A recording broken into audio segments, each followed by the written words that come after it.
네, 반갑습니다. 이제 저희 금융위험 관리 오늘 이제 3주차 수업을 진행하도록 하겠습니다.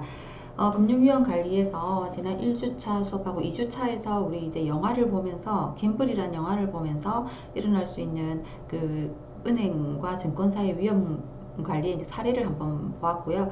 이제 오늘부터 이제 3주차 은행 위험 관리 수업을 진행할 건데 우리가 이제 2주차에서 시간이 조금 이제 부족해서 첫 영화를 다루다 보니까 내용이 조금 많았죠. 그래서 조금 시간이 부족해서 이런 부분을 좀 하지 못하고 넘어갔습니다. 그래서 2주차에서 하지 못했던 이론 부분이 이 2번 위험관리의 정의와 목표, 기업의 위험관리, 금융기관의 위험관리, 위험관리와 수익성, 이 부분을 이제 오늘 같이 수업을 진행할 거고요. 오늘도 또 1번 기사로 보는 위험관리, 그래서 기사 공부 하나 시작하고 이제 수업도 들어갈 겁니다. 그리고 이제 3번에 보시면 이제 오늘의 주제 은행의 위험관리, 은행이 직면하는 위험에 대해서도 수업을 할 건데, 사실 은행이 이제 직면하는 위험에는 이제 세 가지 위험이 있는데요. 또 거기에 위험을 해치하기 위해서 여러 가지 규제들이 있습니다. 근데 이제 이런 규제들에 대한 수업은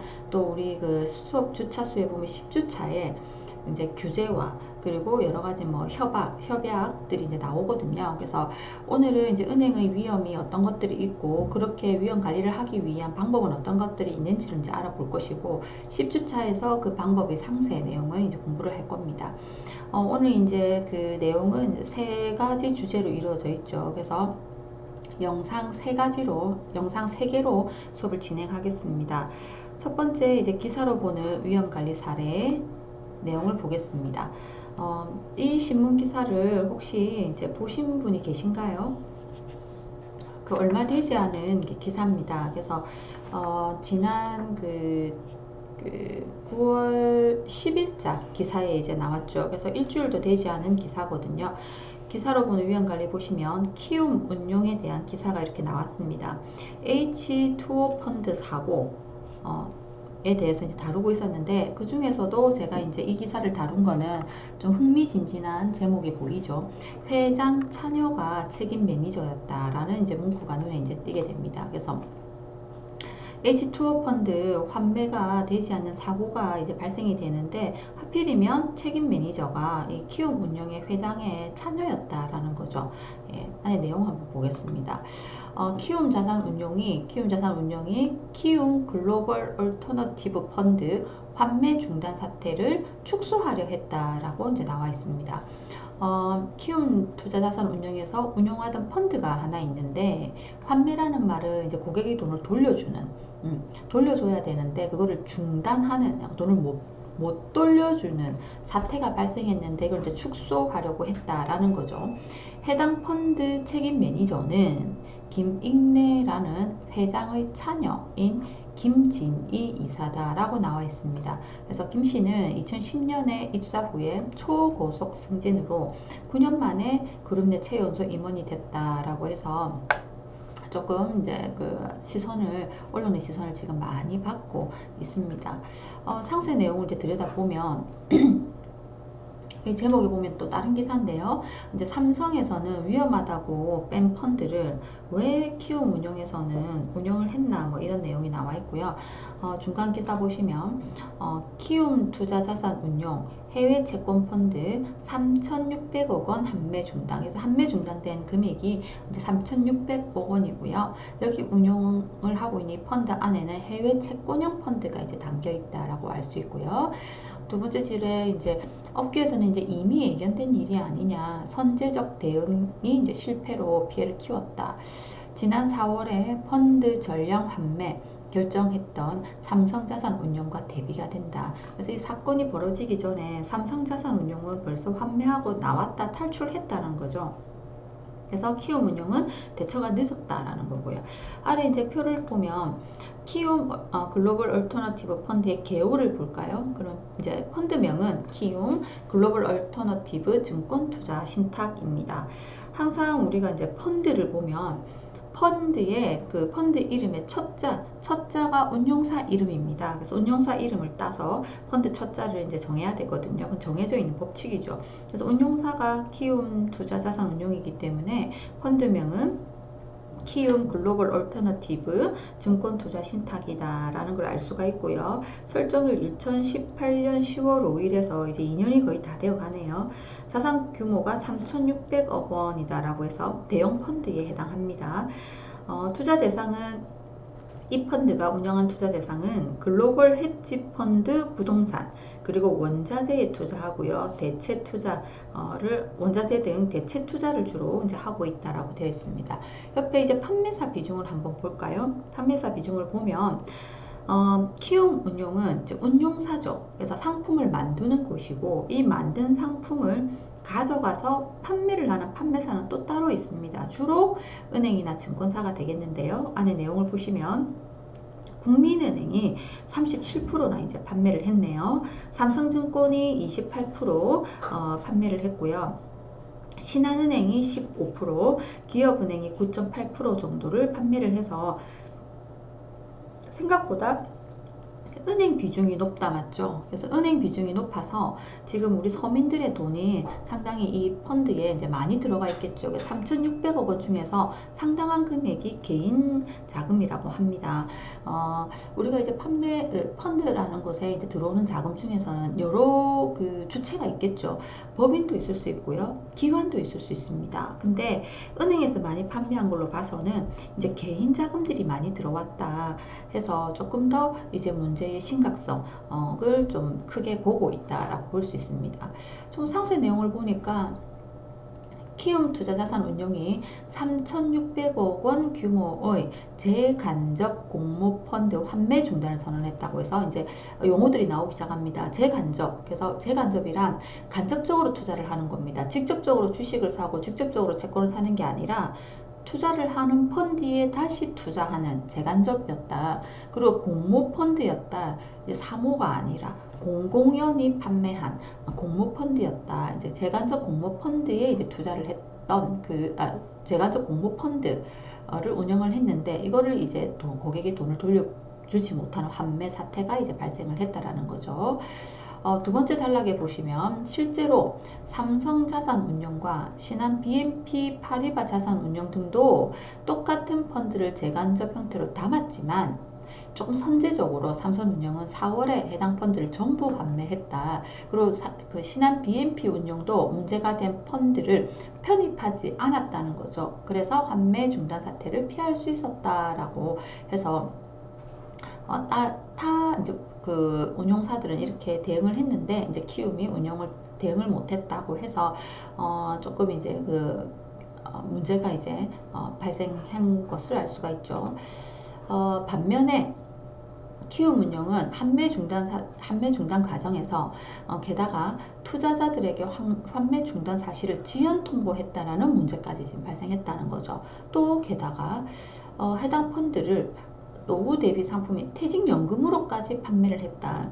우리가 보통 이제 펀드는 내가 오늘 이제 가입을 해서 내년 내후년에 이제 뺄 수 있는 단기적인 목적 또는 중기 3년 5년 뒤에 돈을 이제 회수하려는 중기적인 목적에 많이 운영을 하는데 투자자들이 투자를 하는데 퇴직연금 같은 경우에는 우리가 퇴직금이라는 거죠. 그래서 내가 만약에 이제 퇴직금을 운영하는데 우리 요즘에 이제 퇴직금이 회사에서 퇴직을 할 때 주는 퇴직금이 있지만 회사에서도 안전하게 운영하기 위해서 퇴직연금으로 사외에 예치를 합니다. 그래서 다른 금융기관에 운영을 주도록 예치를 하거든요. 그래서 그 예치하는 상품으로까지 이거를 판매했다는 거죠. 즉 우리 서민들의 일반 근로자들의 퇴직금이 이 상품에 들어가 있다. 그거는 굉장히 위험하지 않느냐. 그래서 세 번째 줄에 투자자 보호에 소홀했다는 비판이 제기됐다는 거죠. 사전에 피해를 예방하지 못한 데 따른 비난의 목소리도 그래서 이제 커지고 있다라고 나와 있습니다.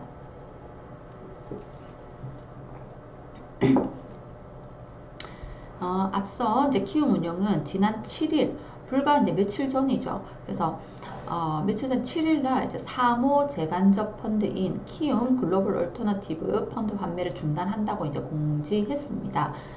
해당 펀드는 2018년 10월에 출시된 재간접 펀드로 영국에 소재한 채권 펀드 운용사 H2O 등 해외 운용사의 채권 펀드를 주로 담았다 해서 채권 펀드, 채권에 투자하는 펀드에 다시 투자를 했다.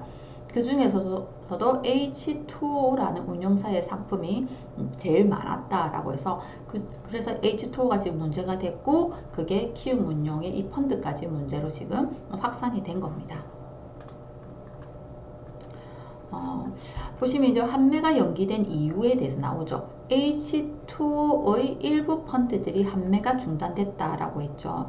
그래서 키움 운용사가 H2O라는 운용사가 만든 펀드에 다시 투자를 했거든요. 근데 그 H2O 그 이제 모펀드라고 부르는데 H2O 펀드 자체가 이제 문제가 됐어요. 그러니까 키움 운용에서도 또 문제가 확산이 됐겠죠.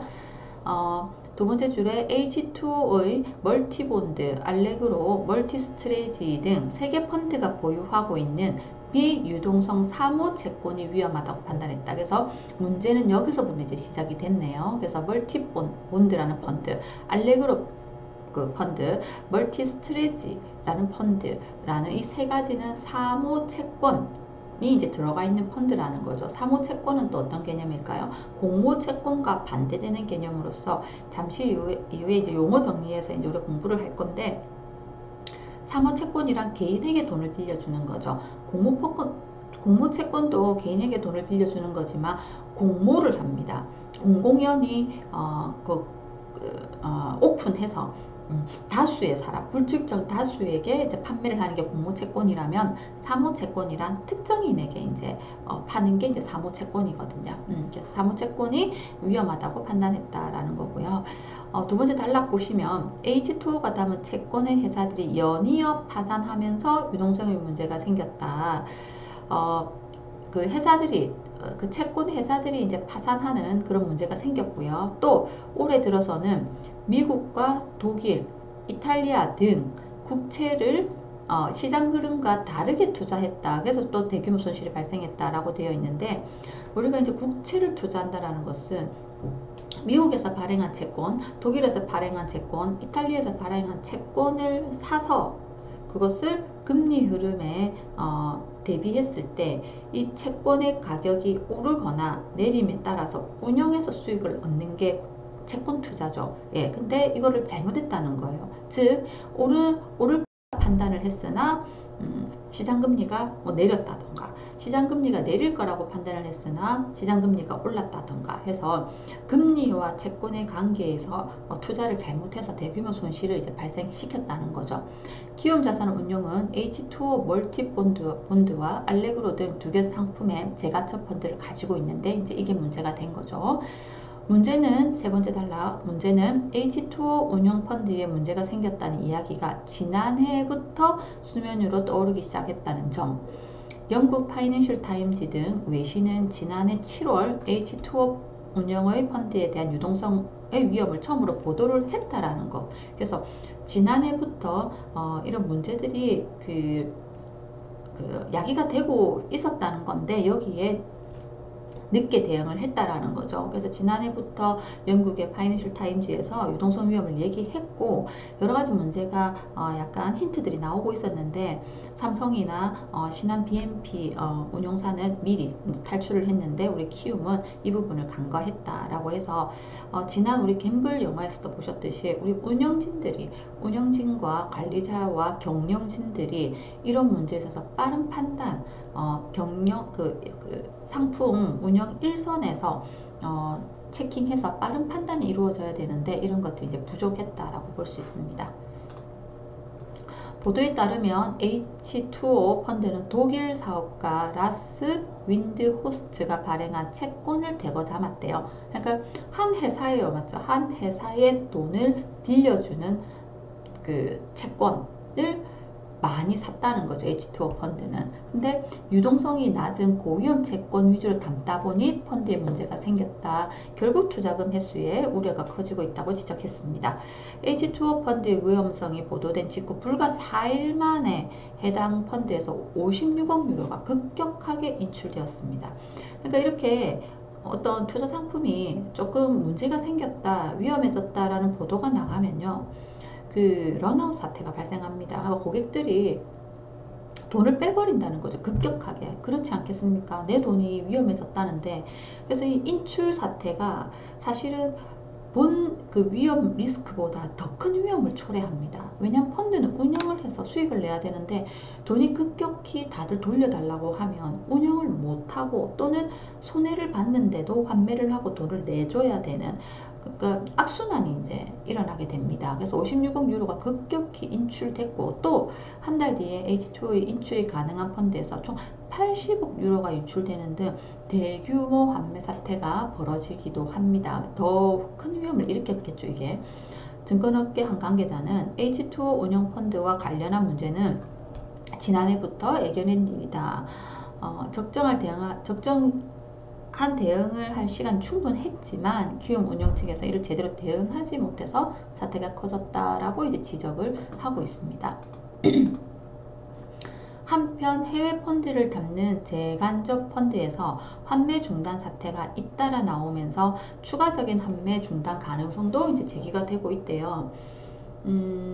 이거는 이제 이 키움에서 운영한 이 펀드뿐만이 아니라 이제 전체를 말하는 건데, 이제 해외 펀드를 담는 해외에서 그 해외에 투자하는 펀드에 우리나라 운용사가 투자하는 그런 재간접 펀드. 그래서 환매 중단 사태가 잇따라 나온다는 거죠. 이 운용사뿐만이 아니라. 그래서 추가적인 환매 중단 가능성도 제기되고 있고요. 해외 재간접 펀드 판매 규모는 약 36조 원에 달한다는 거죠. 예, 그래서 공모용 펀드의 경우 전체의 65%가 개인 투자자래요. 해외 재간접 펀드 판매 규모만 36조라는 굉장히 큰 판매 규모죠. 근데 36조 중에서도 65%가 개인 투자자들, 우리 일반인들이라는 거죠. 얼마나 큰, 그러니까 20조 정도가 지금 일반 개인 투자자들이 투자를 해놨는데 이게 앞으로도 문제가 될 가능성이 있다는 거죠. 자산운용 업계 한 관계자는 코로나19라는 특수한 상황이란 점에서 추가 환매 중단이 나올 수 있다. 해외 재간접 펀드를 판매했던 판매사들이 이제 리스크 점검에 나설 것으로 보인다라고 이제 했습니다.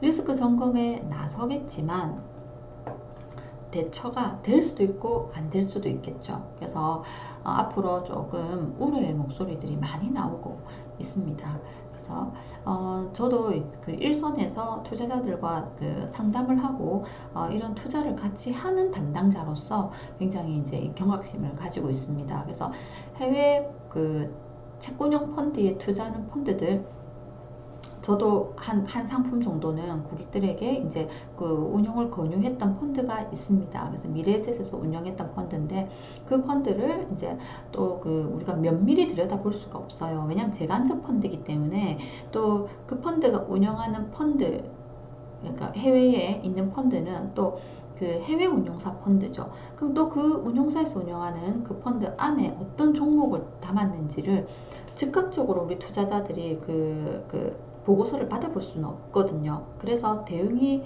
우리 투자자 입장에서는 쉽지 않습니다. 그래서 저도 이제 고객들의 그런 그 펀드를 다 환매하고 있는 그런 상황입니다.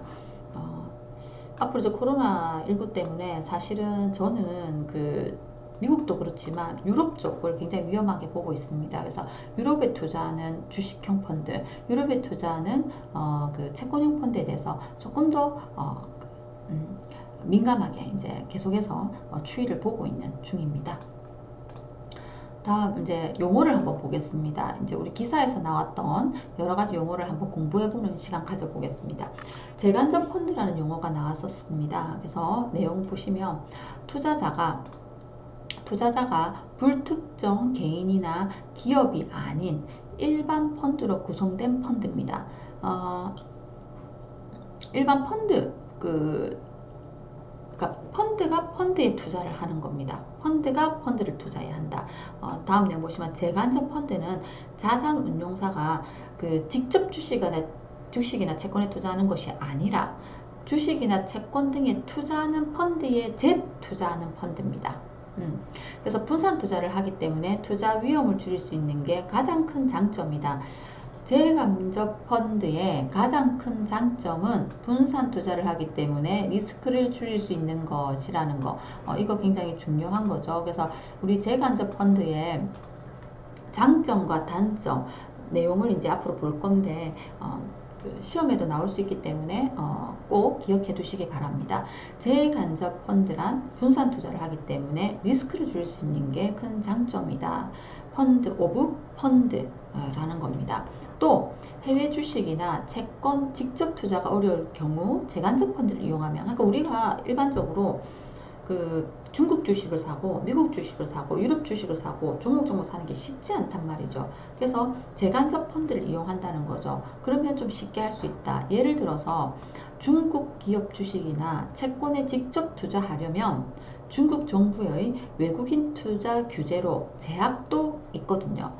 그렇지만 중국 자본시장에 자유롭게 투자할 수 있는 해외 자산 운용사의 펀드를, 그러니까 중국에 투자하는 해외 자산 운용사의 펀드에 투자를 하면 중국 기업에 직접 투자한 것과 동일한 효과를 얻을 수 있다는 거죠. 그리고 해외 헤지 펀드 등 일반 개인 투자자들이 접근하기 어려운 펀드에도 투자가 가능하다라고 해서 해외에 굉장히 유명한 그 헤지 펀드들이 많습니다. 근데 그런 헤지 펀드들에 우리가 투자를 하기가 쉽지 않아요. 운용사도 투자를 하기 쉽지가 않죠. 그래서 그런 펀드에 다시 투자를 하는 그런 펀드에 우리가 투자를 한다라는 거죠. 그래서 재간접 펀드가 이렇게 해외 헤지 펀드라든지 이렇게 해외 국가 그 국가에 이제 그 여러 가지 그 법을 조금 쉽게 적용받으면서 투자를 할 수 있는 그런 또 장점들이 있다라는 거죠.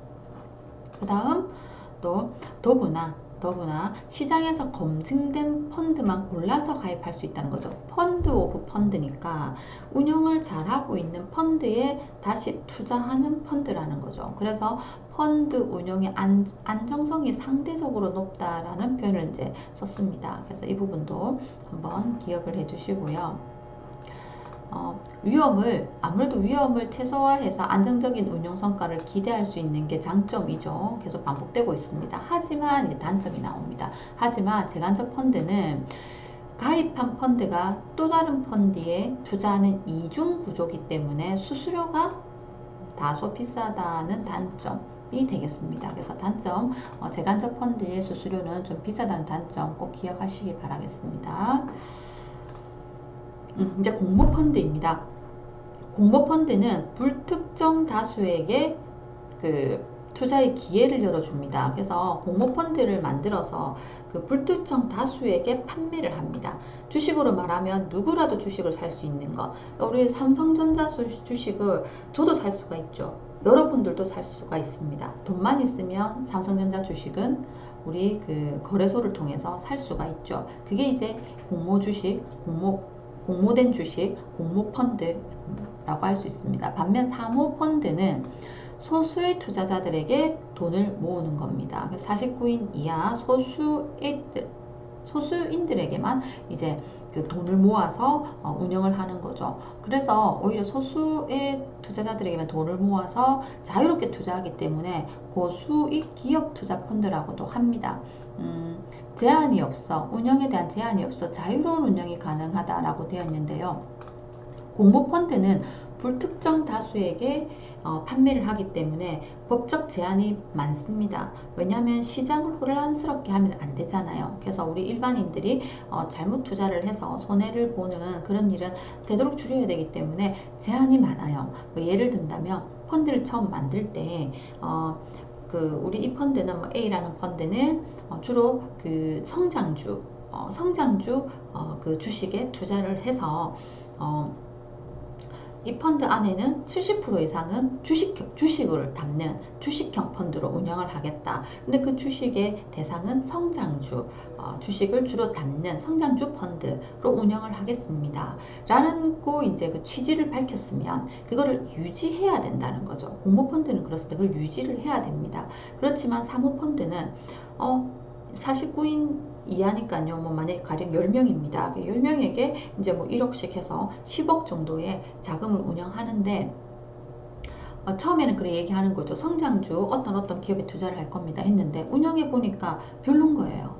그래서 뭐 코로나도 터졌는데 코로나19 사태가 이제 발생했는데 이렇게 성장주보다는 우리 지금 많은 인기를 얻고 있는 뭐 바이오주라든지 아니면 언택주라든지 이런 그런 쪽 주식들이 훨씬 더 미래에 성장할 가능성, 주식이 이제 많이 오를 거라는 시세 차익이 날 가능성이 있다는 것을 펀드 매니저가 판단을 하고 빨리 투자의 방향을 바꾼다는 거죠. 왜냐하면 소수의 투자자들이기 때문에 그들에게만 양해를 구하면 되기 때문에 그래서 투자의 방향도 바꿀 수 있을 만큼 제한이 없습니다. 운영에 제한이 없고 자유로운 운영이 가능하다. 이게 이제 사모펀드의 이제 장점이 되겠습니다. 그래서 고수익 기업 투자 펀드라고도 부른다는 거죠. 그래서 공모펀드와 사모펀드의 차이점 알아두셔야 되겠습니다. 재간접 공모펀드입니다. 우리가 재간접 펀드 배웠고요.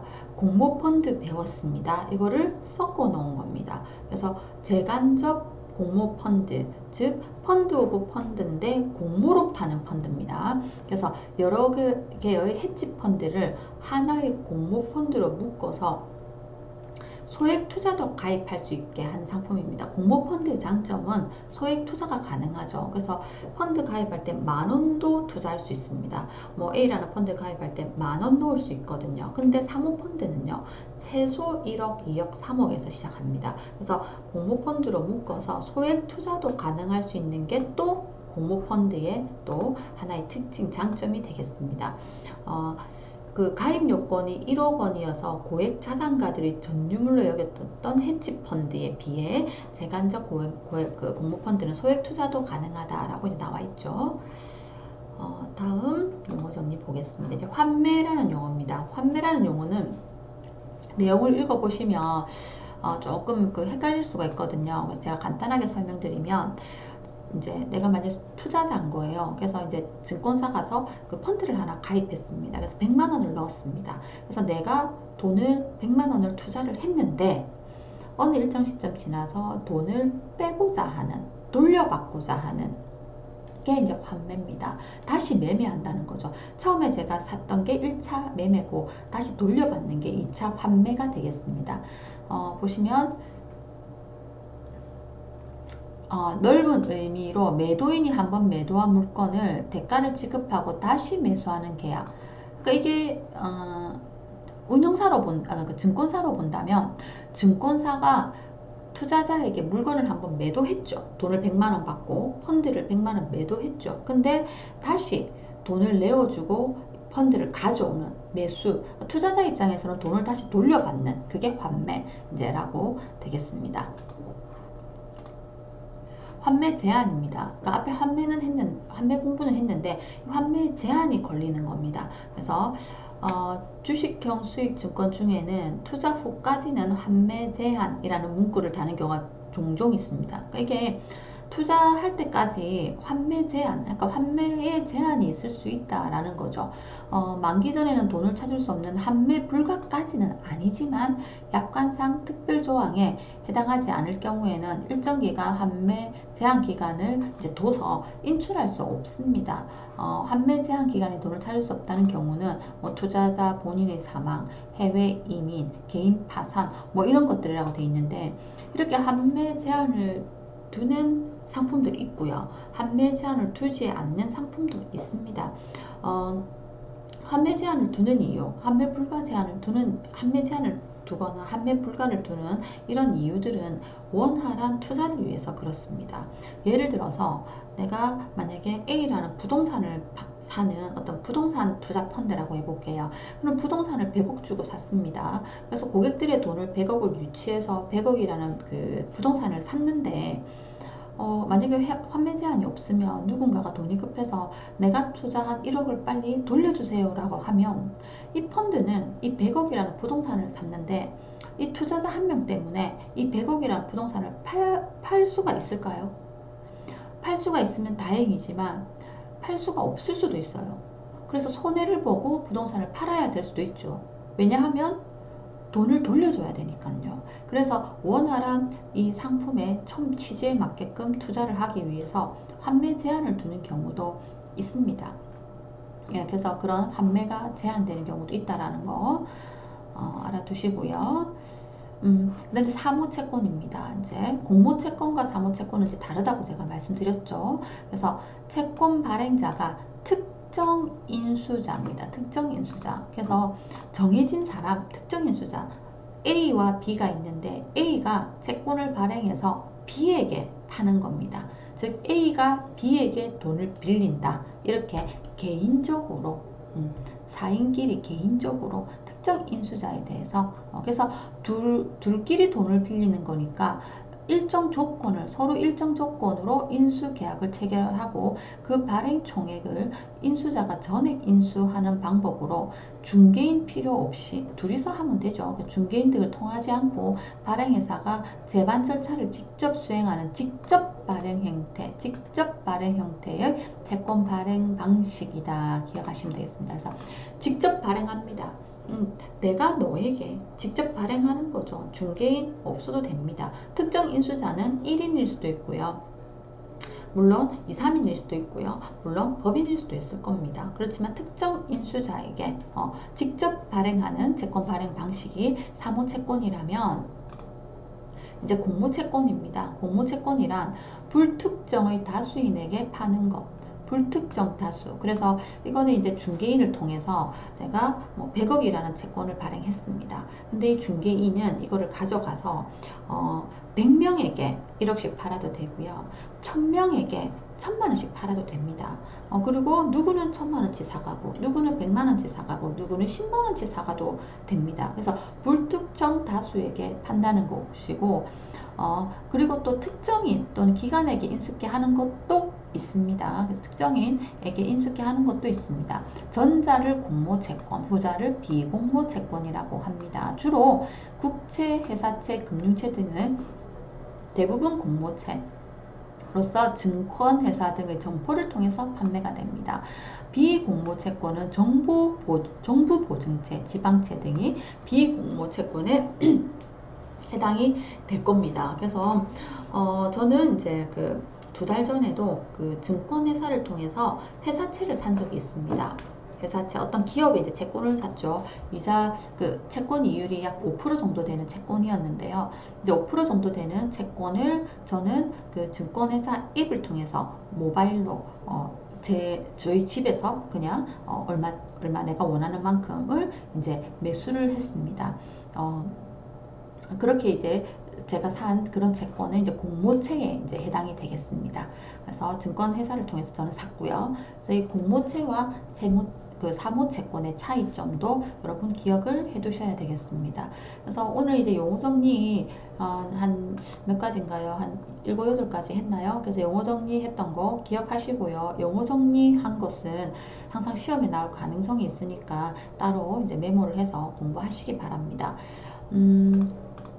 이제 잠깐 쉬고 이제 2번째 영상에서는 위험에 대해서 위험 관리, 위험의 정의, 수익률과의 관계 뭐 이런 것들에 대해서 2번째 영상에서 다시 수업을 이제 진행하도록 하겠습니다.